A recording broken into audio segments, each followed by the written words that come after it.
嗨，大家好，我是采薇，欢迎大家来到我频道。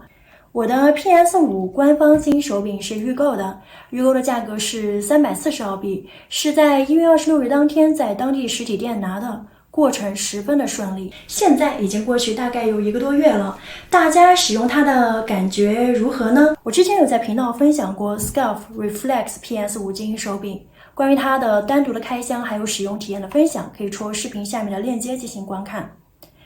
下面问题来了，两款手柄都是价格数千元的手柄，相对于其他手柄来说都是比较贵的手柄。本期影片就是关于 PS5 索尼官方精英手柄和 Scalf 精英手柄的使用体验的对比，纯使用主观角度出发，没有高阶分析，只从使用感受为大家带来分享，希望你能够从中找到更适合自己的手柄。你觉得你喜欢哪一个？欢迎留言分享，记得给这个影片点个赞哦。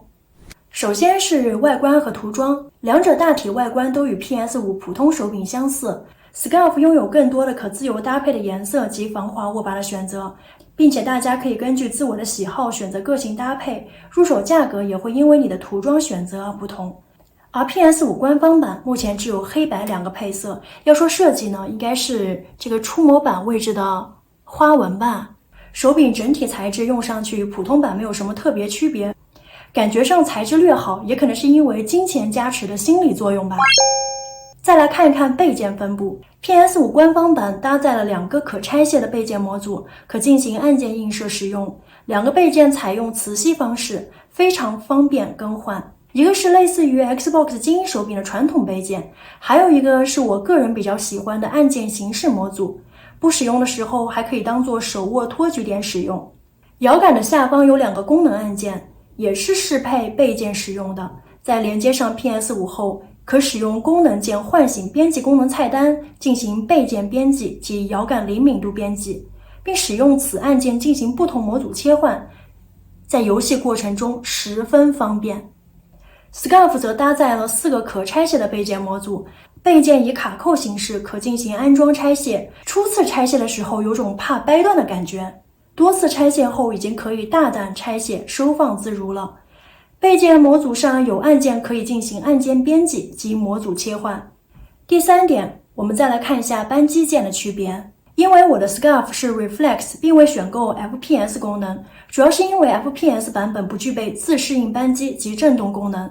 所以本身版本不搭配短键程设置。PS 官方版则搭配了3档可调节键程，足以适合所有游戏群体的使用，且都具备自适应扳机和震动模组。各按键质感及回弹反馈明显高于普通版本，相对于 Scalf 系列按键偏软，但与雷蛇微动开关设计还有差距。江湖传说 Scalf 的 FPS 版本的短键程比官方版本的短键程更短，且识别的灵敏度更高，更加适合追求极限操作的职业 FPS 玩家。这点因为我没有办法验证，所以说还是要靠大家自己的取舍了。第4点，摇杆方面，两者摇杆使用下来，给大家汇报一下感受。首先，官方版本对比普通版确实手感提升很大，可能是因为用料关系，摇杆也不似普通版那么打滑。但实话说，材质上还是不如 PS 时代使用的雷蛇精英手柄。摇杆灵敏度方面调整完，两者差别不大。官方版本有多个可替换摇杆键帽，多方面推动摇杆时，手感上 Scalf 更为顺滑灵敏一些。官方版本可能使用的摇杆技术还是不如其他的厂商。关于按键呢，也有一些第一手拿到手柄的玩家有反馈按键出错和回弹错误的案例。我目前使用还好，但从侧面也反映出了工艺水准可能还是不如手柄传统设计厂商。Scalf 的按键相对于官方版本，感觉按键回弹更加敏锐，质感比官方的更加舒服，声音清脆。这里大家听一下，感受一下。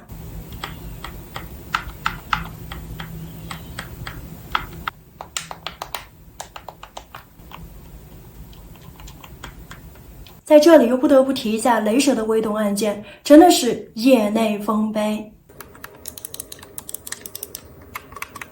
我其实也有在考虑要不要再入手一个雷蛇的 PS5 精英进行对比测评。真的 PS4 时期的雷蛇精英真的是我种草的第1款精英手柄，测评可以戳视频的链接进行观看。第6点， PS5 的适配性。在适配性方面，不得不说 PS5 的官方精英手柄真的是吊打各大厂商。PS5 系统内自带的调试系统可进行手柄背键、摇杆等多方面调整。另外，摇杆下的功能按键可在游戏中随时随地的呼出菜单进行模组切换、音量操作等功能调整。适配性方面，背靠官方大厂真正做到了一柄在手，玩啥都有的无敌好寂寞模式。SCUF 在这方面真正就要吐槽一下了，整个精英手柄被分成了两大面，一面 FPS， 一面其他。需要短键程就要失去震动及自适应扳机。我之前都想不明白为什么不能做到两者共存，是技术问题还是营销策略？第7点，配件，这个要简单的说一下。官方的精英手柄包装和内部布局十分妥当、紧凑且方便，可以说是强迫症患者的福音。你可以看到新的手柄和所有的配件，这包括2对额外的拇指杆帽，还有2套背件，还有一个2.8米长的编织的 USB 线缆。SCUF 精英手柄呢，除了原装线缆，这些防尘盒还有替换键帽都得加钱购买。两款手柄在经过对比之后，该购买哪一个呢？我给出的建议是，如果你是一个追求 FPS 操作真正硬核的 FPS 玩家，那可以说 SCUF FPS 真的是适应你所有的要求，尤其是在网上进行专业的手柄功能拓展之后，真正十分契合 FPS 职业玩家。但是如果你是一个多方面的玩家，并且你是想在众多的精英手柄中选择一款的话，那可以说是官方的精英手柄是你的不二选择，全方位无死角的契合多种游戏。所以说，如果你是想入手一款精英手柄的话，官方版本可以说是孤独求败的地步。唯一值得吐槽的可能就是做工，这一点等我入手了质量之王雷蛇之后再见分晓吧。好的，总体来说不错吧，我是采薇，我的频道主要是做一些数码还有游戏方面的个人分享，点个赞还有个关注吧，下个影片见。